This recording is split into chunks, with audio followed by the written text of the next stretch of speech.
Oke, massa dan keberlimpahan isotop dari neon misalnya Ne ditentukan dengan sebuah spektroskopi massa.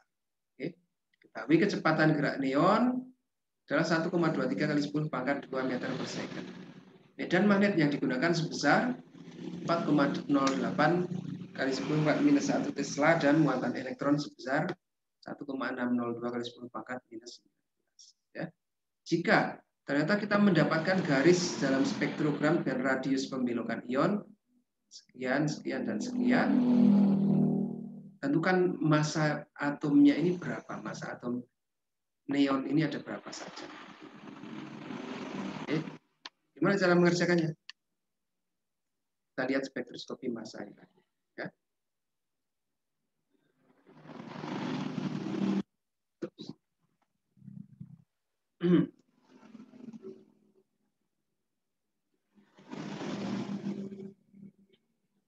Oke, ada atom neon dengan kecepatan tertentu. Ini 1,23 kali 10 berpangkat 2 meter per second.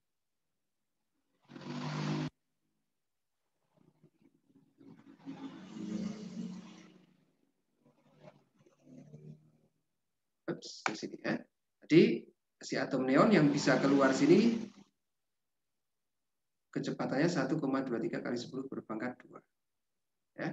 Nah, kemudian dia akan dibelokkan dengan jari-jari tertentu oleh medan magnet. Kita gunakan formula ini ya, mv kuadrat per r sama dengan pqv sin theta. Ya, atau r sama dengan mv per qb atau m per q sama dengan rb per p. Ya. M per q tulis mana nih?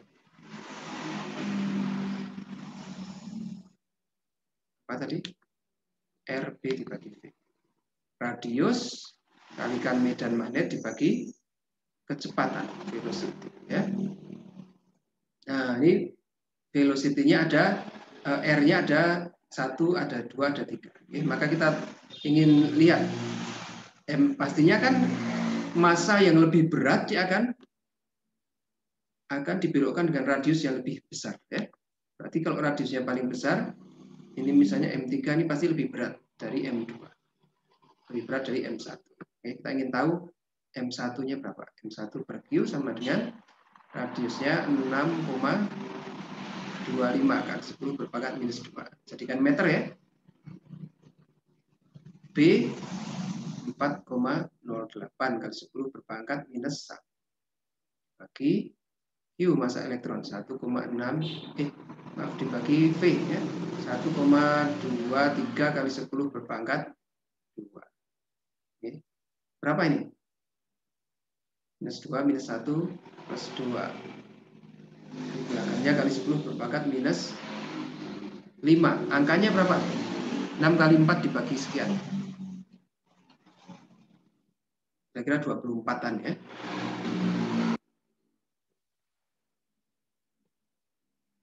Dapat 20,25. Berapa? 20,25. 20,25 kali 10 pangkat minus 5 ya, atau 2,025 kali 10 berpangkat minus 4. Oke.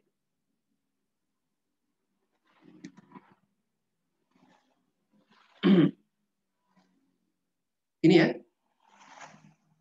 Nah, M1 kita dapatkan. M2 per Q.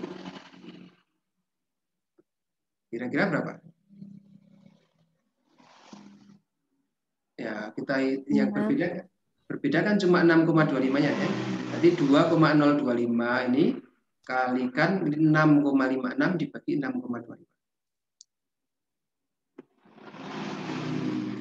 6,56 dibagi 6,25 kalikan 2,025. 21,76. Oke, ya. 21, 2,1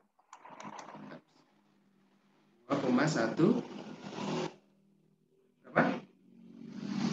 76. 176 kali 10 berpangkat minus 4. Kalau yang ketiga,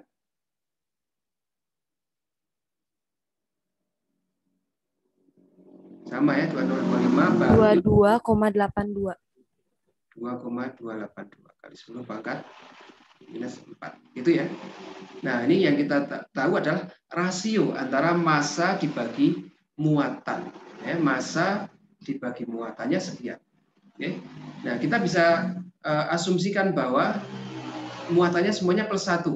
Ya, karena tendensinya kan lebih susah untuk mari kita belajar energi ionisasi ya, mengionisasi 2 elektron itu lebih susah dibanding 1 elektron. Maka kita asumsikan bahwa muatannya 1 plus 1. Oke. Maka masanya berapa kalau muatannya 1? M per Q sama dengan ini nilai sekian ya. Kalau massa berarti ini dikalikan Q. Oke. Maka kita dapatkan M1 ini dikalikan 1,602 kali 10 berpangkat minus 19. Oke. Berapa? 2025 2,025 dikalikan 1,602. Namanya 3,24. 3,24 kali 10 berpangkat berapa ini? Minus 4 kalikan minus 19. Minus 23 ya. Berpangkat minus 23. Atau kita buat kali minus 24 saja. 32,4 kali 10 berpangkat minus 24. Oke. Nah, kira-kira masanya kilogram. Massa 2 berarti 2,17 tadi 2,176 kalikan 1,60 3,48. 3,4 belakangnya berapa? 48 berapa? 85. 49 ya berarti ya? Iya. Berpangkat minus 23 atau 34,9 kali 10 berpangkat minus 24 kilogram. Massa 3 ini tadi 2282 kalikan 1,602. 3,655. 66 berarti ya. 10 berpangkat minus 23. Kalau kita jadikan 24, 36,6 kali 10 berpangkat minus 24 kilogram. Oke, masanya kira-kira sebesar itu. Nah, ini kan susah kalau massa ya. Kita ingin massa relatifnya. Ya, dibagi saja dengan 1/12 atom C12 atau dibagi dengan 1 EMU. Ya. 1 EMU. EMU itu 1,661 kali 10 minus 24 kilogram per EMU. Okay. Maka ini kalau kita bagi dengan EMU, jadi berapa? 32,4 dibagi 1,661.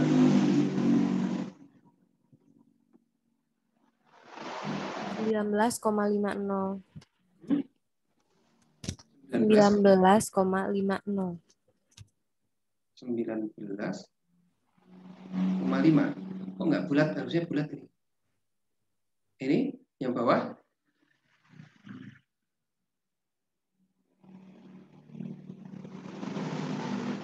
Berapa itu? 21,01. 1,01. Yang bawahnya lagi.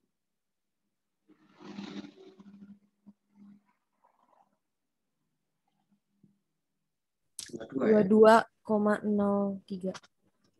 Oke. Ya, ini nanti kita hitung ya. Harusnya 20 nih. Dekati 20. Mungkin kita ada yang salah tadi apa? Oke. Perhitungannya harusnya 20. Massa atom tidak ada yang bulat. Maksud jadinya kalau 0,5 ada separuh neutron atau separuh proton. Oke.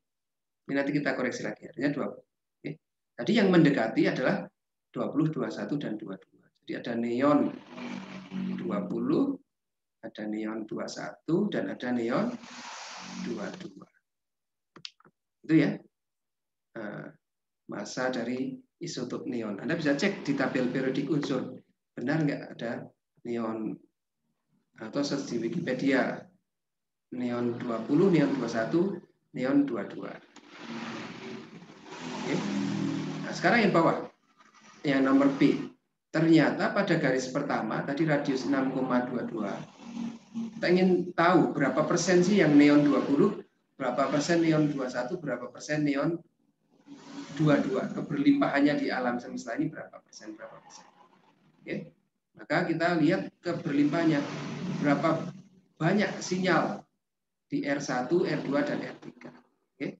Ternyata di R1 detektor mendeteksi ada 1820 ion ya, tumbukan. Di R2 ada 5, di R3 ada 177. Oke. Maka keberlimpahan N20 kira-kira berapa? Ya, N20 dibagi neon total, kan kok N-nya Ne. Berarti 11820 ditambah 5 ditambah 177. Oke. Kali 100. Berapa ini?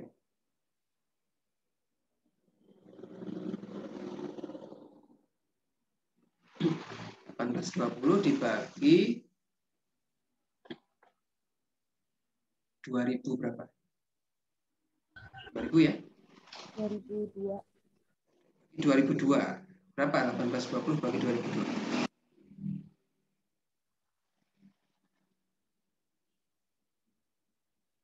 0,909. Berapa? 0,909. 909% ya. 90,9 maaf di sini 90,9%. Nah, yang kedua berarti neon 21-nya cuma ada 5 per 2002. Berapa 5 per 2002?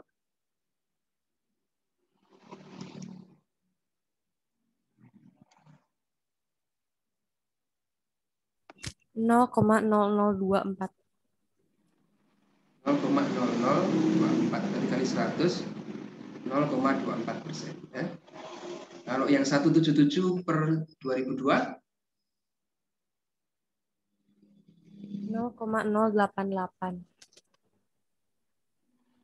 berarti 8,8%. Ini ya. Atau ini 2,4. Betul ya? 8,8. Oke. Ya kira-kira seperti ini. Keberlimpahannya yang neon 20 90,8, neon 21 0,24, neon 22 8,8 ya. Nah, ini para ilmuwan menentukan massa atom dan keberlimpahannya dengan cara seperti ini. Oke. Jelas ya? Dari mana kita mendapatkan data-data tersebut. Nah, kemudian kita lanjutkan persentase komposisi. Ada beberapa jenis persentase. Persentase massa, ada juga persentase atom. Oke. Kalau massa yang ditentukan adalah massa dari sebuah unsur atau massa sebuah atom dibagi massa dari senyawa. Oke. Kalau jumlah atom, persen atomik berarti jumlah atom unsur dibagi jumlah atom senyawa kali 100%. Oke. Baik persen massa maupun persen atom dapat digunakan untuk menentukan rumus empiris atau komposisi dari sebuah molekul. Oke. Misalnya kita punya molekul H2O2, air keras, hidrogen peroksida. Ya. Berarti persentase dari massa hidrogennya berapa? Nah, ini ada 2, ya. 2 kali massa hidrogen itu ya, dibagi total massa molar senyawa. Massa molar senyawanya 2 kali 1,5. Waduh, ini harusnya seperti ini ya. Betul, tidak perlu. 2 kali massa molekular hidrogen dibagi total massa molekul dari H2O2. H2O2 kan 1, 16, 16, 1. Oke. Artinya 34,016 atau 34,02 dibulatkan. Oke. Maka persentase massa hidrogennya adalah 5,93% dibagi 34,02. Sedangkan kalau persentase massa dari oksigen ya 2 kali 16 kali 1 sebanyak kira-kira 94,07%. Ini komposisi hidrogen dan oksigen, komposisi massa, persentase massa dari H2 hidrogen dan oksigen dalam H2O2. Oke. Nah, contoh kita ingin tahu vitamin C itu rumus kimianya seperti apa? Ya, asam ascorbat atau vitamin C tersusun, ternyata setelah dianalisis dia terdiri dari 40,93% C karbon, massa karbon, ya, 4,85% massa hidrogen dan 54,50% oksigen. Oke. Maka rumus empiris adalah rumus kimia sebuah molekul yang menyatakan perbandingan atom-atom penyusunnya. Oke. Kita bisa hitung rumus empiris ini dari perhitungan persentase massa atom-atom penyusun. Oke. Misalnya dalam 100 gram vitamin C kita bakar, ternyata atom karbonnya ada 40,92 gram. Hidrogennya ada 4,58 dan oksigennya ada 54,50. Maka berapa mol atom karbon di dalam vitamin C? Oke. Jadi mol adalah massa dibagi massa molar. Ya. 40,93 dibagi 12,01. Maka kita ketemu 3,407 mol. Oke. Hidrogen juga sama. 4,58 gram dibagi 1,008.